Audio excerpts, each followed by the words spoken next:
هنبدأ النهاردة بأول حلقة في سلسلة معاناة ناجح، وهنبدأ بأعظم ناجح مر على تاريخ مصر، وهو الدكتور أحمد زويل. دكتور أحمد زويل كان بيهدم نظرياتهم الشعبية عن من زرع حصد ومن جد وجد، واستمرارية السعي تقتضي حتمية الوصول. زويل اتكلم في مقابل مبدأ آخر عن إن النجاح محتاج بيئة تدعم اللي بيسعى للنجاح ده. بدون البيئة دي السعي والعدم سواء، والاستثناء خارج المبدأ ده لا يقاس عليه. في كتابه الفريد عصر العلم، زويل بيوصف الأوضة اللي المفترض تكون مكتب أستاذه دكتور سمير العزب، اللي لسه كان راجع من بعثة في أمريكا.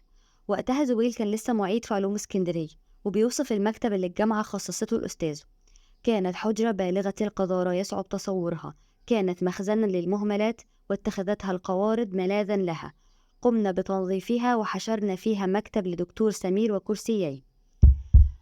ولأنه ارتبط بأساتذته في علوم اسكندرية دكتور سمير ورأفت ويحيى، اللي سافروا ودرسوا في أمريكا في جامعات